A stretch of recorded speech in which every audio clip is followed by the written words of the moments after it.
Hello, everyone. Welcome to the CAC Sunday Connections. I'm Shawnee Turner, the Interpretive Learning Director at the CAC. And joining me today is Lauren Henkin, who had her amazing exhibition Props run at the CAC from November of 2019 through March, really when we closed this year.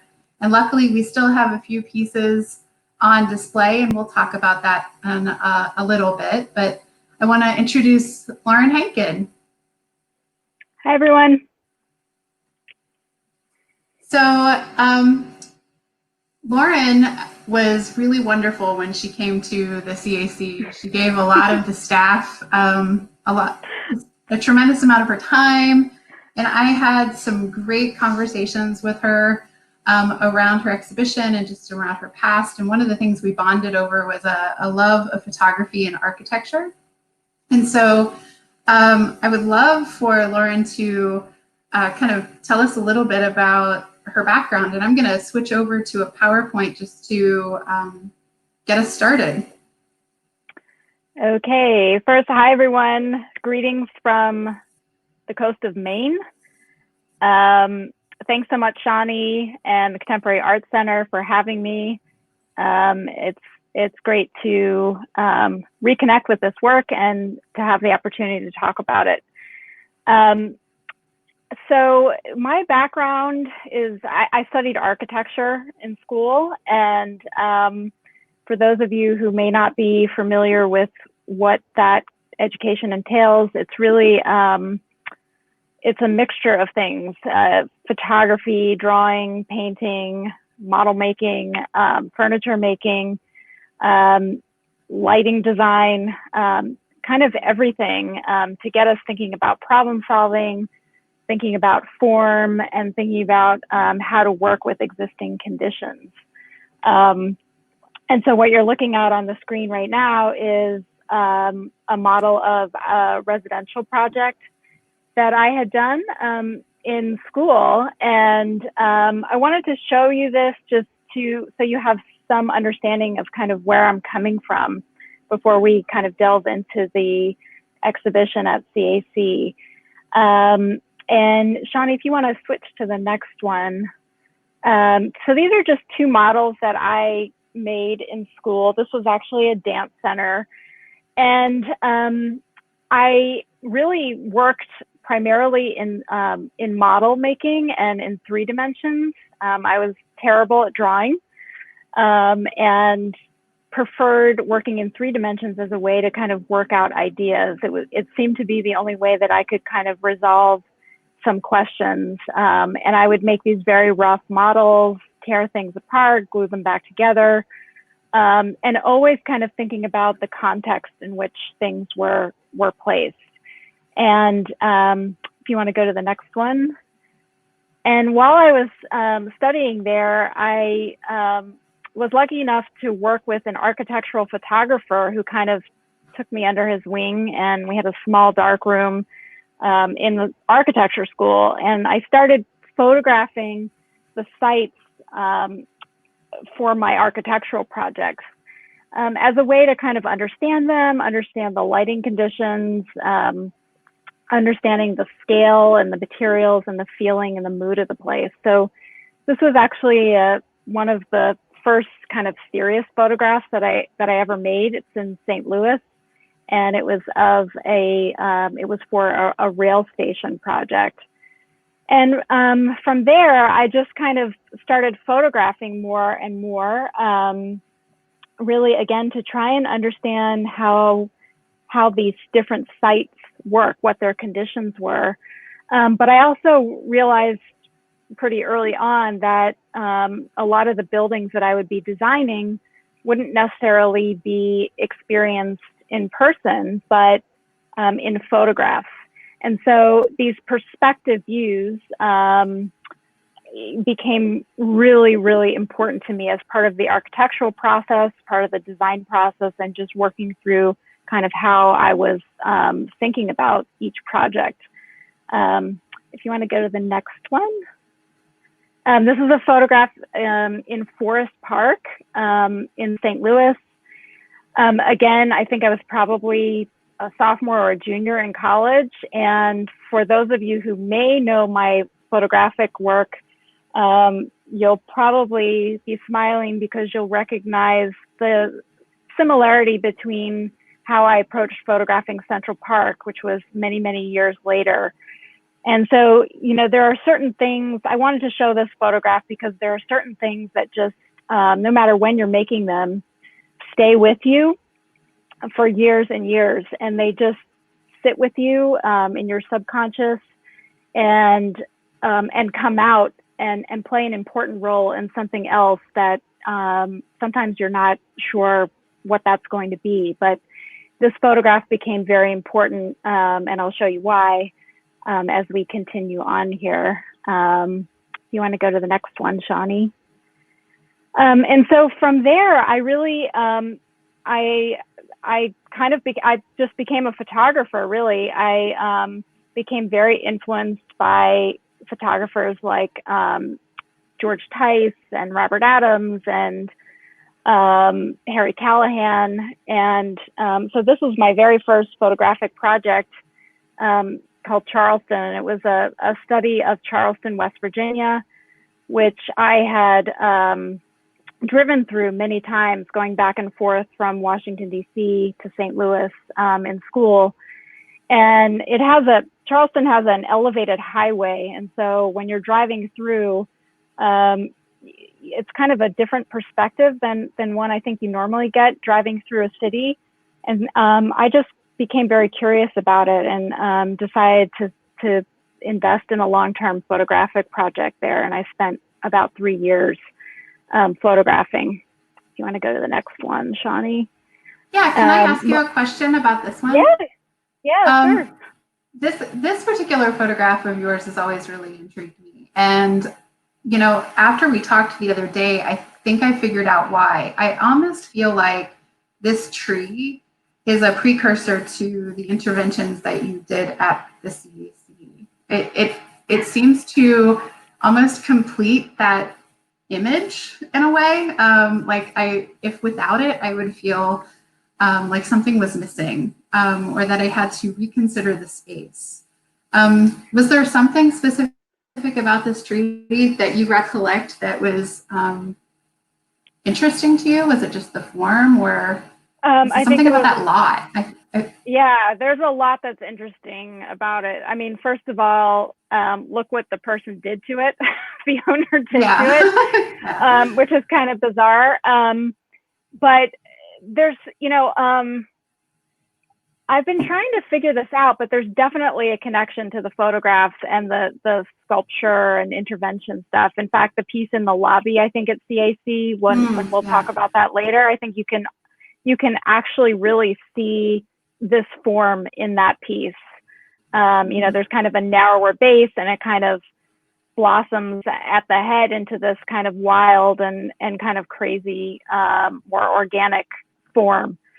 And, you know, I think a lot of the photography, when I look back on it, a lot of it I photographed a lot of trees and a lot of forms. And I think that part of it comes back to photographing buildings and being very sensitive to kind of the form of what you're photographing. But you know, sometimes it's just like, what are you drawn to also?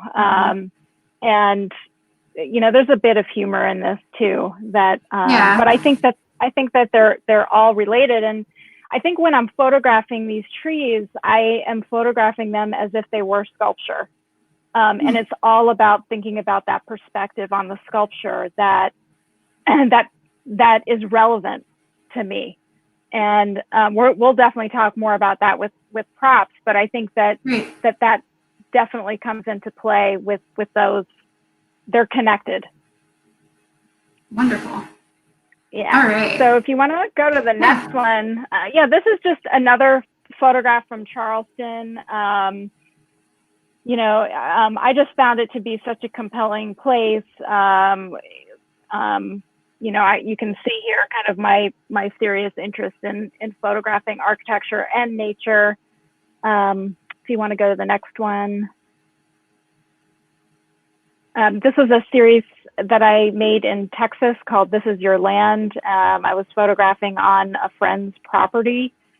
And this was really about kind of trying to find the form, trying to find something that makes sense out of a bit of a chaotic perspective, a chaotic landscape. And, I think I can find that here. And I think that is something that I'm looking for also when I'm photographing. And if you want to go to the next one. And this was my first, was it the first? No, it wasn't the first color project, but it was a project called Growth that was all about what we decide to let live and what we decide to kill off. And what I had done was photographed a lot of these kind of urban landscapes in Portland, Oregon, that were really being overtaken by nature. And it's a perfect spot to do that because of all the rain that they get there. Nature, unless you're kind of constantly pruning, will come back in force and very quickly. And so I was kind of pairing these scenes with some more personal scenes of growth that were in my body. It's interesting you said that. I was just having a conversation with a friend about nature kind of beginning to come back even during COVID. When you see downtown, you notice a lot more weeds popping up. Yep. Just that the ability for nature to heal itself and come back so quickly. That definitely shows here. Yeah, it's very quick. I mean, I think this is a perfect time to kind of talk about that. I mean, we've all seen, I think, those pictures of in downtown urban areas of animals roaming, and this can happen so quickly. Yeah. And then the next one, this is also part of that project. And, again, as a photographer, you're really considering what the perspective is that's going to give you what you want from the end photograph. And so, for this photograph, if you walked kind of around that dumpster, you would have a completely different take on the scene. But for me, what I wanted and what I was seeing was kind of, the camera's ability to flatten the scene and make it look as if it prevent the viewer from being able to see where that tree is growing out of, which, it's such an interesting scene. That's the question that really you want answered. And so by thwarting that, the camera is able to kind of prevent that, which I think adds to the curiosity of the end photograph. Yeah. And then the next, okay, so this is a project called, this was my most recent photographic, oh no, it wasn't most recent actually. This is a project called The Park. And if you recall that earlier image that I showed from Forest Park in St. Louis, you'll recognize that perspective on urban space was living with me for a long time. And I really needed the time to mature, I think, as a photographer to really be able to expand on that thought. And so Central Park was like a 3-year project on basically how architecture, landscape, and we engage one another in a planned kind of, in quotes, natural environment. Mm-hmm. And for me, it was really an interesting thing because, it really feels like a stage, and everyone is sort of performing on that stage in various capacities. So if you want to go to the next one. This was just kind of a strange scene that I came upon. You have these two figures in the lower half who the guy on the left kind of almost felt like he was on lookout for something. And the guy on the right is kneeling down. I really wasn't sure what they were doing. And then on the upper right quadrant, you have a woman who was kind of doing this like tribal dance on top of that rock. And for me, it was just interesting kind of seeing how these three figures play against each other, how they're interplaying with the landscape in completely different ways, and yet they're in very close proximity to each other. And that happened all the time there in the park. And it was interesting because this was the first real project that I did any portraits for, and it ended up being the perfect place to do that because everyone's so used to being photographed in Central Park that it made my job a little easier. That is one thing I noticed. I would agree with you with. When people are used to having their photograph taken, it's a lot easier to capture that just natural occurrence as opposed to, as soon as, or especially around in Cincinnati, if someone sees a camera, they automatically, start pretending or acting. Yep. I mean, yeah, I mean, it's like, if you were photographing someone on the street, and I have done that. There's often times where they look at you with suspicion. What are you using this photograph for? One time someone came up to me and told me they were going to smash my camera in because I was from the CIA and they didn't want the CIA photographing them. And so, but here, and it everyone's kind of perception on it changes. It's like people don't really care in this large urban space. And I think it's like the Central Park is the third most photographed space in the world. So it's kind of like if you go there, you sort of know that you're going to be photographed in some capacity. And so it really enabled me to push outside of my comfort zone and approach people in ways that I normally wouldn't. And I think that a lot of the portraits really end up becoming very important to the series. And then the next one, I promise I'll go a little faster. This is just another photograph from Central Park. Keep going, Shawnee. And then, I guess like in 2015, 2016, I really missed thinking with my hands. And I started working more in my studio, just making these tabletop sculptures. And you can go to the next one, Shawnee. And I would just use kind of found materials and some concrete and plaster, and just really getting back to that original model making process that I did in school. And these were really satisfying to do. They're not that big, so I could do them easily and kind of quickly. This one I think is probably like 10 inches tall, 12 inches tall. But it really, got me thinking three-dimensionally, and it became like a three-dimensional puzzle for me, where before with photography, I was only able to work in 2 dimensions. And so it felt like a natural progression in my work and just something that I became excited about. And so, during this time is when I was doing a lot more traveling to museums, and I started to kind of really take notice about how art and architecture engage one another, especially in the museum space. And so one of those trips was to CAC, and I just got very interested at that point in thinking about not just how art and architecture engage one another, but in about utilizing spaces within the museum that are either underutilized or haven't been used to show art before.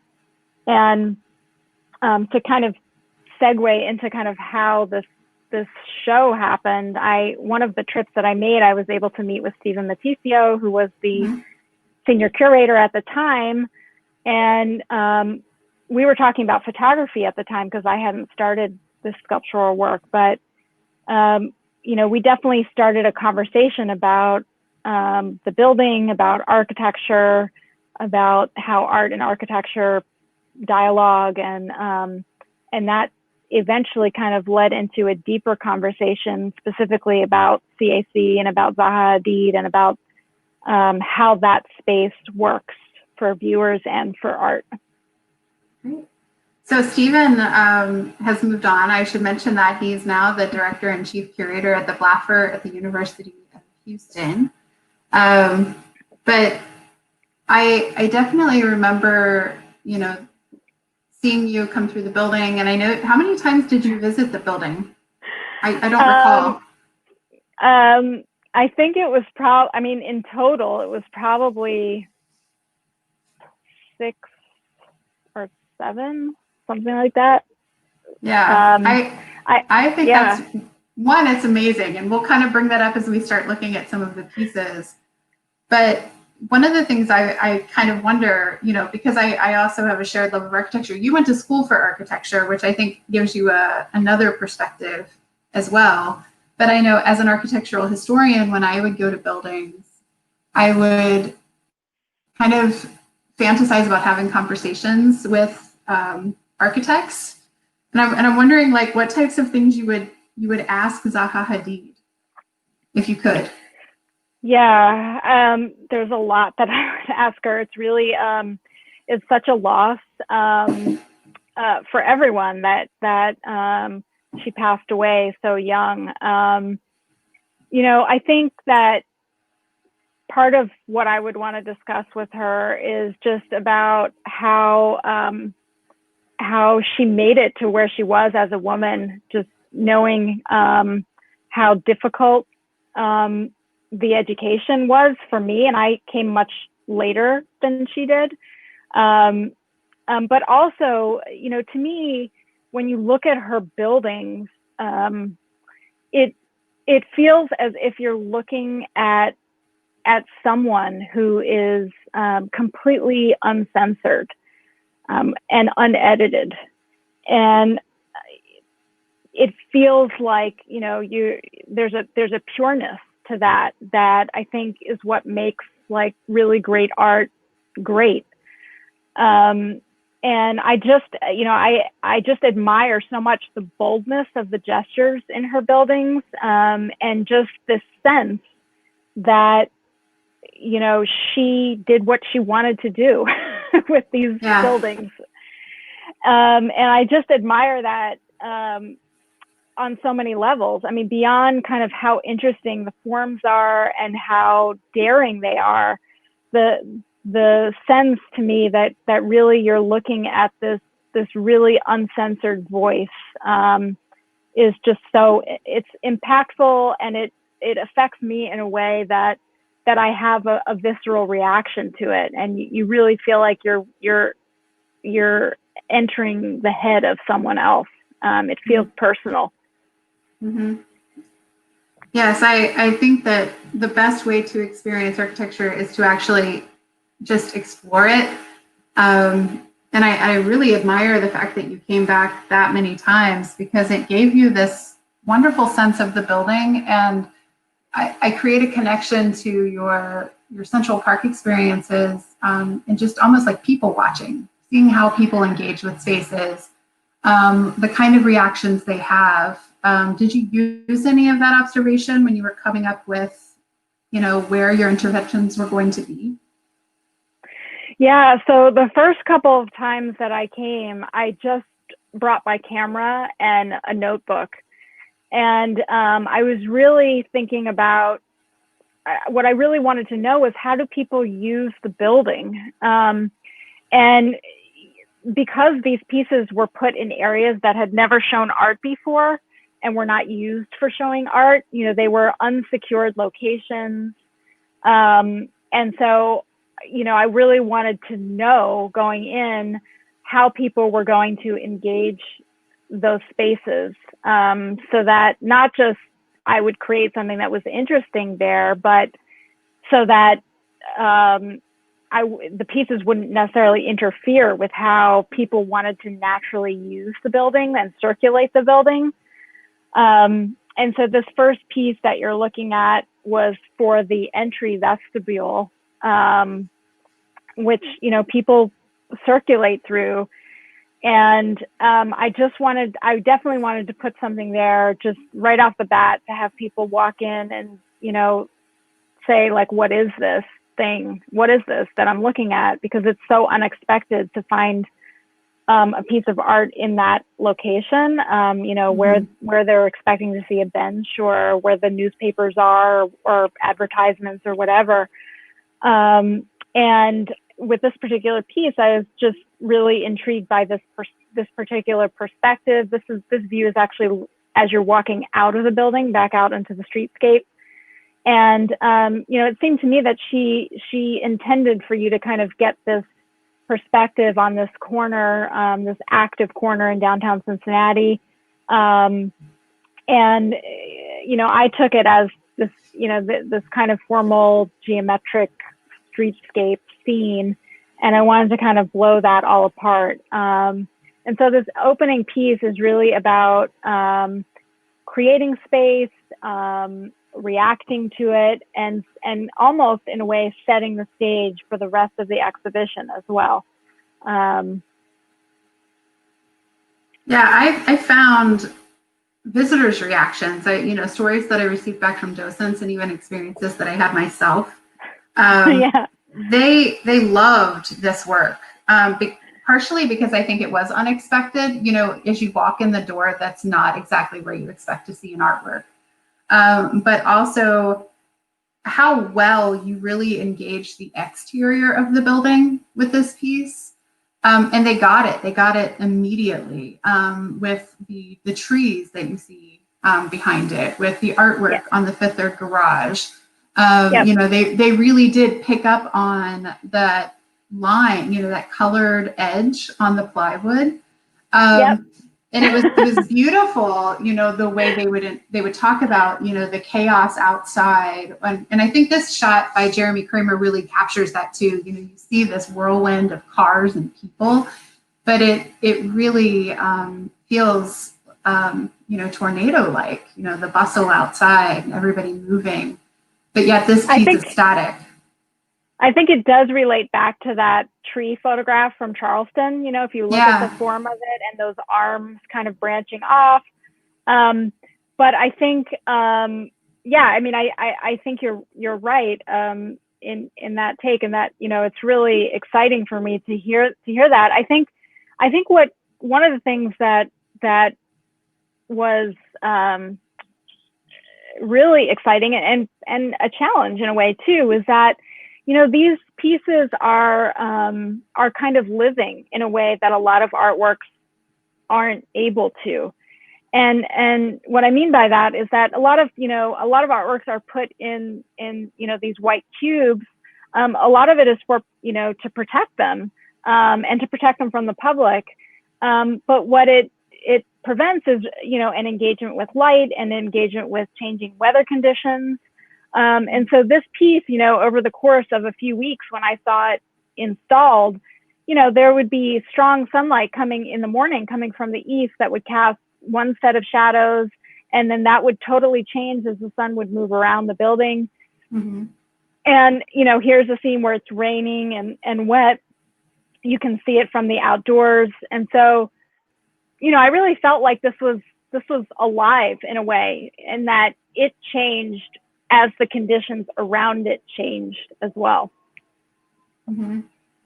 So we've been throwing around this term intervention, both you and I. Can you explain that as we start to look at Prop 2? Yeah, I mean, I guess in its simplest definition or its simplest form, I would describe it as creating something in an existing condition. So I chose all these different areas in the building that for one reason or another were of interest to me. And so with this one, there are those little concrete stools at the far, towards right where the glass is, the exterior glass. And there's 3 of them that are outside, and there was one that was inside. And I think I was told that they were put there to prevent people from skateboarding. That is correct. Well, yes. But I thought it was so bizarre and kind of funny that the one little guy was inside, and you know, it was like so sad to me that he would never be able to go out and be with his friends or something. And so that was sort of the premise behind this whole idea of creating these other pieces that would somehow relate to the scale of the body and would kind of fill this area that really wasn't used in the museum, and to start off with one shape and have it just kind of morph into that final piece, so that it would almost complete that statement that was made, while also kind of engaging that curve, which is really Zaha's, I think, most powerful gesture in the building. Mm-hmm. And so that's really what all of this particular piece was about. But again, what's exciting for me is seeing the people walk by, and especially when we were installing, seeing them walk by and look in and be able to see this and, like, you know, wonder, what am I looking at here? And I think part of the motivation behind the forms of a lot of these pieces was to have people question whether what they were looking at was part of the museum, was part of an installation, or is art, or part of a construction process. Because what that does is, by raising that question in them, it prompts them to have to answer for themselves, what is art? And once they have that answer, you know, there is the potential that when they leave the museum, that they start to look at things in a more open way, potentially as well. So that, you know, when they come into these spaces, it's not just, you know, how do I use this portal to circulate to the defined space for art, but what am I engaging in all the time that is interesting? You know, trying to break people out a little bit also of seeing things defined so clearly. This is art and this isn't. And I think that that's really a valuable and needed conversation for people to have with themselves. Yeah. One of the things I really enjoyed about this exhibition was that we were able to, and everyone will see it a little later on, they were really able to engage the groups as they came in, or engage just isolated or singular viewers coming through the building, because we set this up much more like a scavenger hunt. We didn't, you know, lay it all out in the beginning in a gallery. It's, can you find these, you know, in all these different places? And I think it really raises their awareness to what is around them, you know, in terms of not just looking straight ahead, but looking below, looking over railings, you know, and so it just makes you a little bit more curious about everything. Yeah, one of the really wonderful surprises for me was that there were a couple of spots in the most bizarre and unexpected places in the museum where you could see 4 different pieces at once that were on different levels in different parts of the museum. And it was incredible to me that you could experience the building in a completely new way with these pieces in the building. So the last 2 were the making of this piece. And this was a challenging one. It was challenging because, you know, in this building, if you haven't been in the building, there are these 2 very strong, very weighty gestures from Zaha. One is that curved wall, which really, you know, feels like an extension of the ground plane, of the urban ground plane, kind of coming up and swooping up, and that very weighty steel black staircase.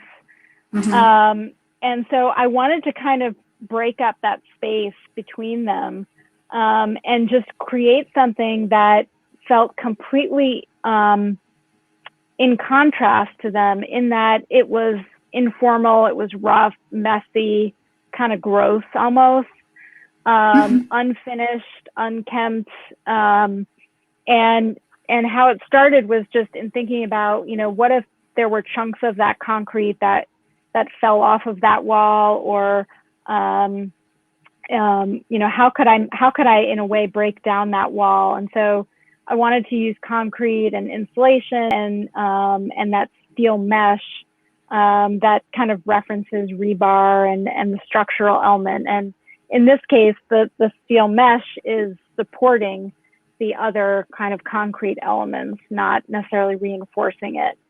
And I think it had a presence in there that was really impactful, I think.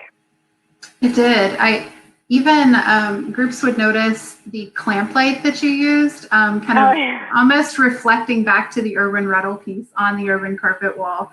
It was almost as if you took all those parts like crumbling down and put them all into one. I mean, that part of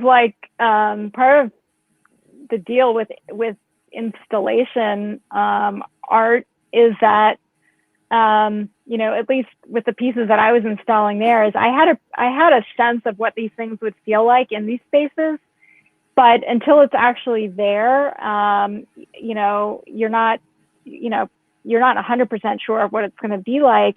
And this was an example where, we installed it and it was just like, there's something missing here. It's not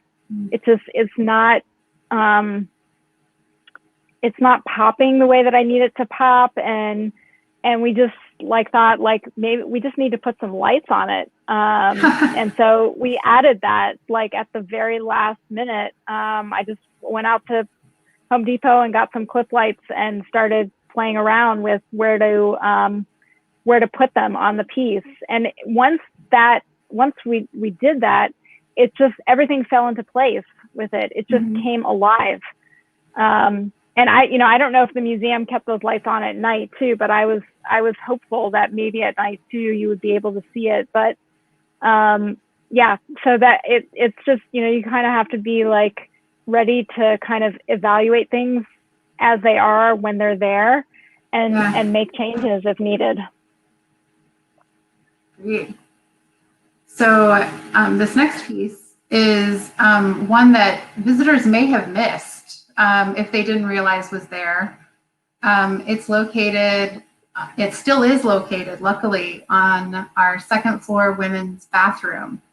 So if you are visiting the CAC and you are not inclined to go into the women's bathroom, or shouldn't go into the women's bathroom necessarily, you can still come see it. Just get a security officer, have them knock on the door and make sure that it's empty, and you can still see Prop 4. I think it's great. So, Zaha Hadid talked about, I read an interview that she gave, I think in the 90s, and she talked about kind of a labyrinth of spatial complexity. And when I heard that, it was like, everything that she's about kind of made sense to me. Even in terms of the way she designed that building with these shifting planes and you never know what floor you're on. And, there is a level of spatial complexity there that I was really interested in. And so in the women's bathroom, there's this hallway that actually leads to the bathroom part. And I thought, this is just kind of a blank canvas here. And so I wanted to use a material that, again, would make people, when they saw it, wonder if this was like a construction or a plumbing project gone bad. Or what the heck am I looking at? And to force them to try and kind of see its formal qualities and its sculptural qualities. And so I just created this thing to fit in that corner there that, to me, it kind of references a city map, a complex just labyrinth, just something that is not easily navigated, and yet it still kind of has a lightness of being. It still has kind of, for me anyway, a figurative quality to it. And so that's really, and there's humor in there too. I have a sense of humor, so there's definitely humor. You said something to me when we were talking about this piece, as it was either getting installed or right after, about it was as if Zaha had done the plumbing. And I made that joke to a group of architects actually who came, and I thought they were going to pee themselves. They were laughing so hard. So it definitely worked. You gave me a good joke. Oh, that's good. It's so Yep. it's so rare to actually hear how people engage these things. You know, it's so great to hear what their thoughts on them, because you live inside your head making them, and you don't know how people are going to respond. So it's great. Yeah, it was great. This one was always a really good one with school groups too. We had to tell them not to touch. But we used a lot of these, particularly for this work, these in-process images, because this was one that you really couldn't really execute until installation time, right? So this one was built there on site. Mm-hmm. It was a very interesting installation. And the materials that were used, some were pieces of plywood that I had used to build a fake wall to build the plumbing pipes one that was in the women's bathroom. And so I had this extra material. And then you guys had some material in the basement of the museum. And I know Joe Civitello also donated some material that he had. And so it was really about, we just reused this material. And, this was one of the pieces that I was the most excited about, because it felt like a very energized place in the building. And people are going, people were going to experience it while in motion on different levels. And so that was really exciting. And I basically just wanted to create these two different experiences walking around it. So when you're coming up the stairs, there's almost like these louvers that kind of block and reveal certain things as you're coming up. And then as you round the corner, or if you're coming down, there's almost like just this explosion kind of wood, these floating planes, really engaging, the underside of that stairwell. And if you look at the left image, we even use that grating that's in the ceiling there to help support some of the wood pieces. There was a lot of wood in between the two stairwells also as you look down. And this is just super exciting to me because it really, it was kind of like show and tell. What parts of the building am I going to allow someone to see as they're moving? And they're right up next to this thing. I mean, they could touch it. It was very, very securely in place, but there was no guard there. And so there's, even if,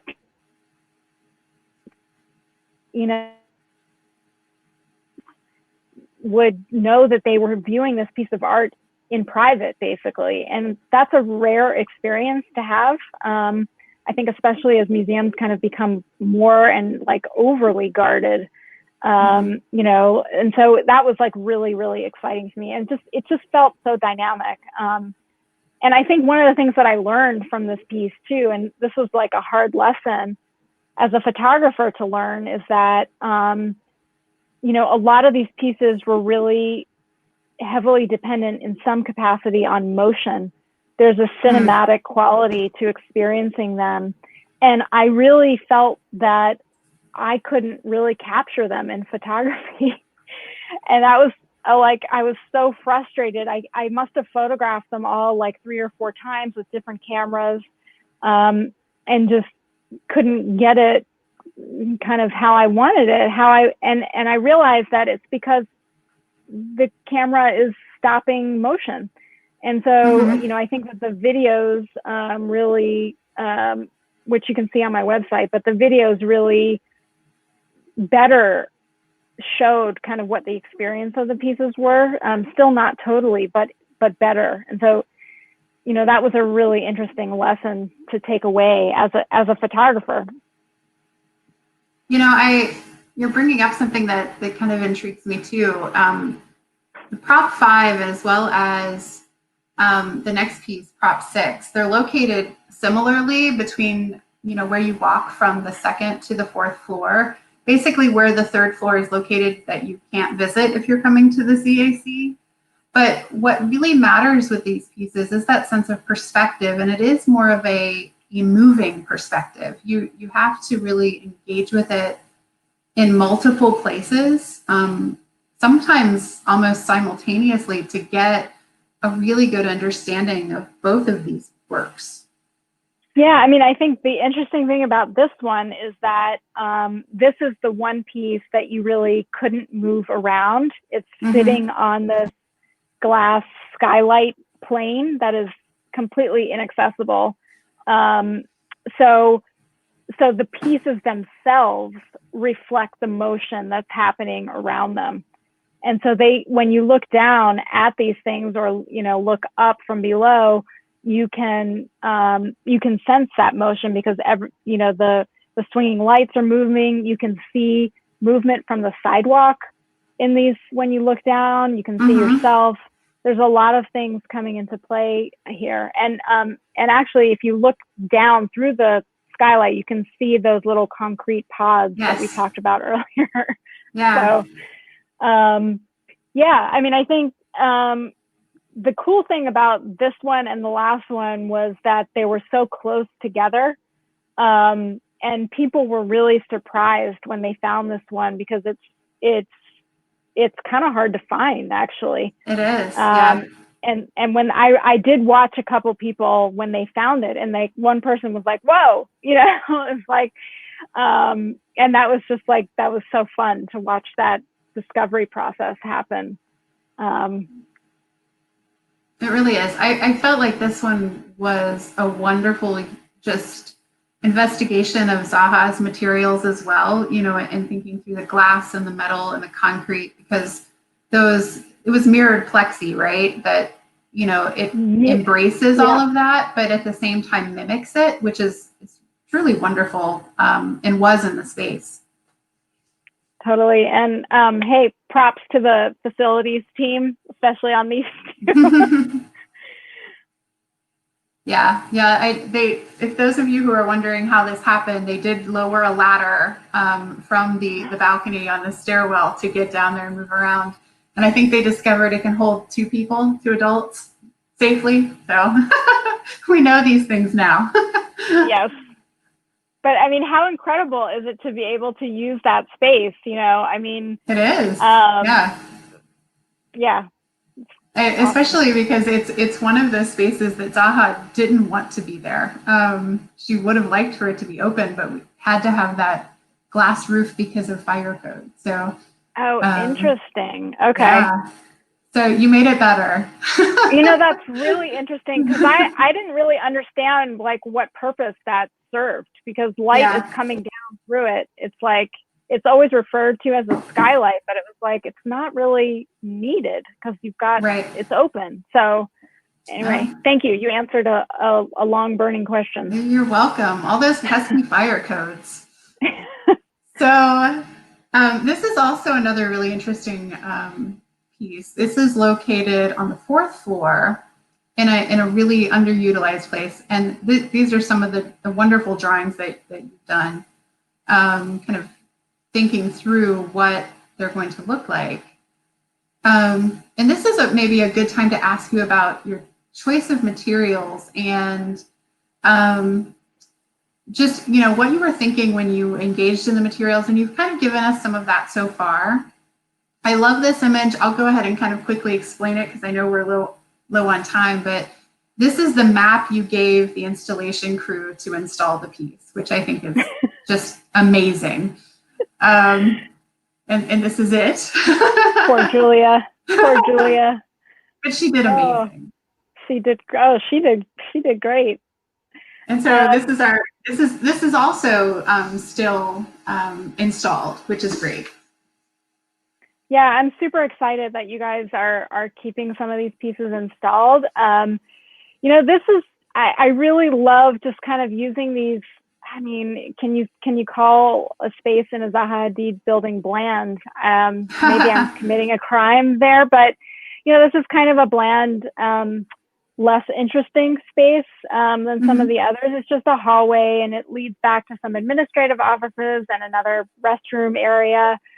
And again, it's just, to me, I just saw like opportunity. I saw these 2 electrical panels and this bench, and it was just, imagine it, without all the cables there. It's just very white with the gray floor and kind of sterile. And so I wanted to kind of do something playful and almost mural-like.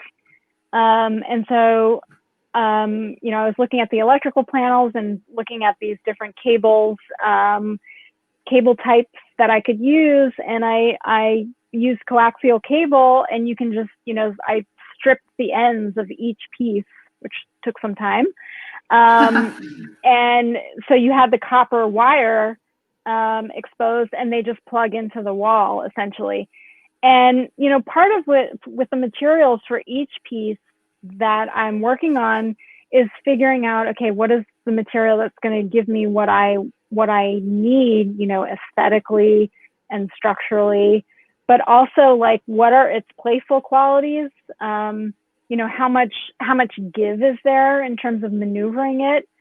And so what was great about this was like, I just started playing in my studio with this material one day, and just, once you kind of bend it, it keeps its form. And so once you kind of make that discovery, it just like, then you can just kind of go crazy with how it could be applied.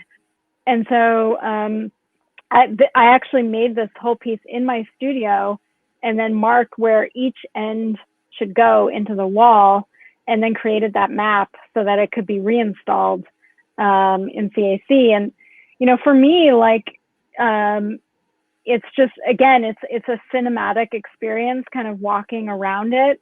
And the bench is great because it's if it was a piece of artwork, you wouldn't expect a bench to kind of be immersed in it, like almost offering a seat for someone to sit down in it, which again kind of like plays on that question that I raised at the beginning, which is like, what is art, and like, is this art?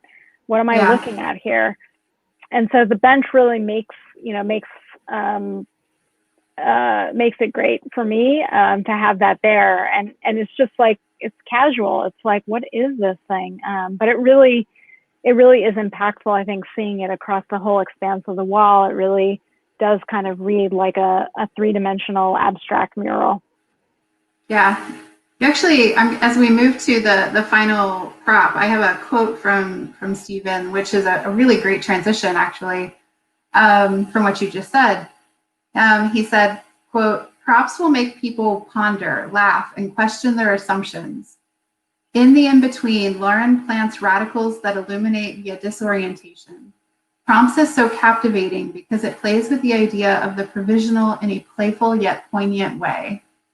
And I think that bench experience that you were just talking about, and then moving into the lower level men's bathroom piece, which again is also still there, is a really good indicator of that, because, from docents and from my own experiences, again, I think this piece is one of the ones that received the most comments. Visitors were just absolutely enthralled with this. One, I think because they were, unlike some of the other pieces, it was a little harder to tell what it was made of. So I think some of it was that, but also just the way this particular work, much like the other bathroom piece, you used this hidden lighting to add drama to the sculptures. It creates this moment that feels like it should be in a gallery, like, not in a bathroom, but actually in a gallery. And it works so well with the other materials around it, like many of the other pieces. This is just a striking work. And I think I heard some of the funniest comments. Some of them are probably a little inappropriate to talk about on Facebook Live, but some of the memorable ones were, especially from like mine and your age group, the wads of paper that you would, throw on the bathroom ceiling, things like that. So beehives, of course. Yep. So, I would often kind of talk about data and humor, particularly with this work and with the other bathroom piece, and just thinking about sometimes how irreverence can, in many ways, bring about some of the most profound things. So, with that, I'll kind of turn it over to you. I love that. This one also, the photographs, I don't think truly show it accurately because it's at such an angle looking upward. Mm-hmm. In the photographs, it looks further away from you than it actually is, and it looks smaller because the camera is being angled up. So when you actually walk into that space, doesn't it feel much bigger than the photograph looks? It does. It does. Yeah. It has much more of a presence. It does. And so, you walk in, and what's also hard to tell from this is that this space is actually quite narrow and tall.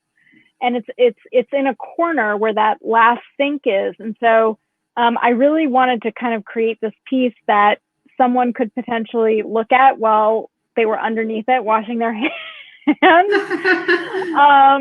And also something that somehow worked with the kind of the metal in the space and kind of the coldness of the materials in the space, but also introduce something a little bit more organic in form. And so I use this aluminum material that is extremely structural, and just formed it, and then applied, layers and layers of glue basically to it, so that there were areas that were left untouched where light would filter through, and you would see kind of this reflective quality of the aluminum, which was really engaging, almost flickering a little bit when you were at a specific angle, but then other areas where it became very translucent and kind of drippy and very organic. And so there was actually another piece that went across the front of this one that, when we were installing, would have blocked that kind of center area where you can actually see through the piece. And I just felt like, that it just blocks kind of all movement, kind of looking through it. So we just discarded that last piece that had been created for it, and just went with it with this as it is here. But I think, part of this is about is surprising people and getting them to think and getting them to respond. And, I think I've seen a lot of art, and, the things that stick with me are things, kind of what I was talking about with Zaha, where you feel like the person is really laying themselves out for you, and being very bold. And it's something that I'm definitely, that's always in my thoughts as I'm making everything that I do. But I think it's this element of surprise and humor and kind of being taken aback is like, it's unusual, when you're going through a museum, to have that experience of real, like, unexpectedness. And, I'm looking forward to doing that in other ways, for sure. And there's so many spaces in museums that are underutilized, that, and I don't think that I think that there's a lot of art that is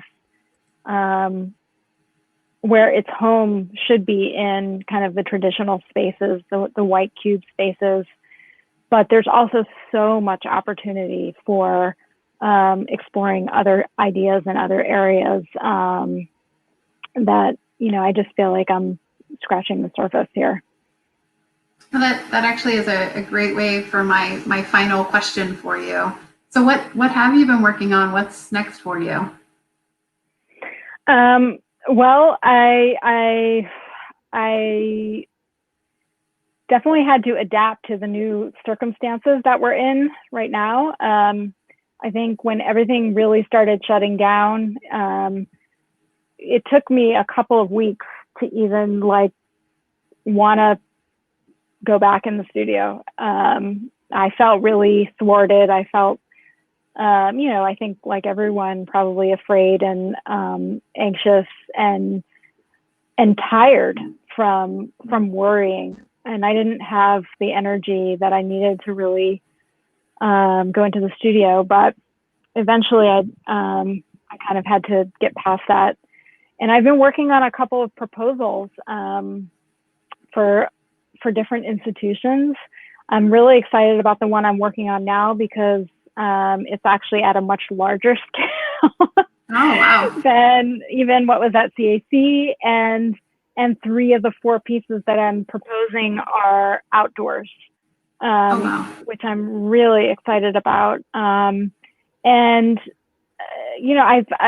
just been doing a variety of things. I have a series on my website called Art and Space.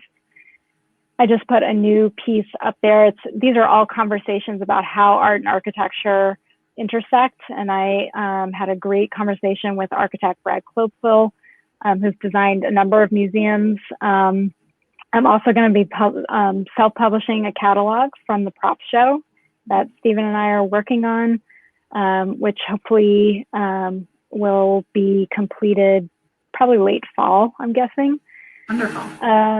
And I mean, there's other stuff going on too, but those are kind of the bigger things. And I'm not someone who's gonna like repeat the same process or the same project. I thrive, I would say, on experimentation, on challenges, on new circumstances from which to create my work. And so I'm kind of always thinking about, what that next challenge is going to be. But I am really excited to kind of take this idea outside and see what some other questions are that can be raised in doing that. Wonderful. Well, if you haven't checked it out yet, it's www.laurenhenkin.com. And Lauren does have an amazing website. There is a lot of just wonderful commentary on the process for the prop show at the CAC that's there. You do have some amazing interviews that I'm thankful you have sent to me so I can read them or listen in. And so all of that is located there. So I encourage you to go check that out. And Lauren, thank you so much for spending time with me today and with us today. I truly appreciate it. It is a pleasure every time I get to talk to you. So thank you. Thank you, Shawnee. Oh, hi, yes, everybody in Cincinnati. Miss you guys. Yes. Stay safe. And thank you all in Facebook land, internet world for joining us today. And we hope to see you back next month on August 30th. We'll be talking to artist Noel Anderson. Until then, come and see us. Wear your mask. Yes, be safe and healthy. And we'll see you soon. Thanks, everyone. Bye. Bye.